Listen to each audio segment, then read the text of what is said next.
Whew, alright. Well, it has been a minute, hasn't it? Yeah, it's been like 10 days since I recorded a video, and I've really wanted to, but I've been way busier than anticipated. Like, I know that's my excuse almost every time I don't upload a video for a long time, but I really have been pretty busy with schoolwork and stuff. But that is not important right now. What is important is I'm here and I have a brand new drawing that I've done. I've actually had this one for about a week and just haven't had the time to sit down and talk about it for a little while. But now I finally do, and yeah, this is actually I haven't come up with a title for this one as of right now, but I will have by the time the video comes out, obviously, because I have to have one. But yeah, this is a picture of, obviously, Matchstick, who, if you guys are watching and you are new, which apparently about 87% of my viewers are not subscribed, so do with that information what you will. But anyway, so yeah, this is Matchstick, and obviously there's some things different about his design, and I will be going over kind of those changes. This is mostly just me practicing more dramatic lighting in this video, or in this drawing, but I really wanted to incorporate some, simultaneously incorporate some new, design cues, I guess, for Matchstick's character, and just kind of build on his story and stuff. So you guys know Matchstick as like super, super strength, pyrokinesis, blah blah blah, and this comes after his fight with the Dark Lord. If you guys don't know who the Dark Lord is, I explained it in a video a while back, and basically the most powerful entity in the universe, and he and 5 of his friends have to fight the Dark Lord in order to save the universe. Anyway, so Matchstick in that fight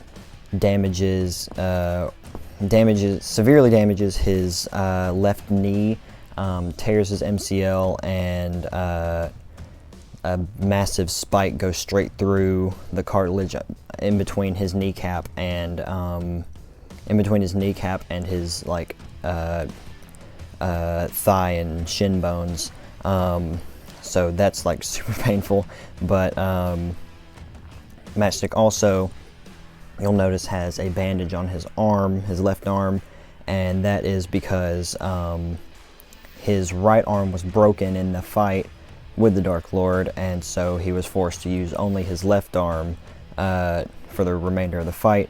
And so that kind of like, he was really punching a lot with just one hand, and so he, like, after one massive punch that he delivered to the Dark Lord, he damaged his knuckles pretty bad, and so he's kind of, when he got out of the hospital after the fight, the nurse basically told him, like, from now on you're gonna need to wrap up your knee and your hand, just to kind of like prevent any further damage as much as possible. And so obviously Matchstick was just like, okay, won't hinder me too much. But obviously, if you've ever had a wrap on your knee, it's not the most comfortable thing in the world. I, for one, have injured my knee before, and I've had to have it wrapped up with a bandage. And depending on what kind of bandage you're using, it can even be painful sometimes. But yeah, so Matchstick had to have a bandage on his knee and on his hand, and so that's why those are there. And during his fight with Paradox, who you may remember a couple speed paints back, Paradox is one of Matchstick's, or was in the orphanage with Matchstick when Matchstick was ages 10 to 14. And so, and Paradox was the super annoying, mean kid, and so, and eventually got superpowers and blah blah blah. But Paradox and Matchstick had a fight, and that was more decisive. That fight was even more decisive in Matchstick's like building of his character, of his like self-worth, really, because previously Matchstick like had like no confidence in himself. He had no he basically just felt like he didn't even deserve to be a superhero. He didn't deserve that role, but he did it anyway. And so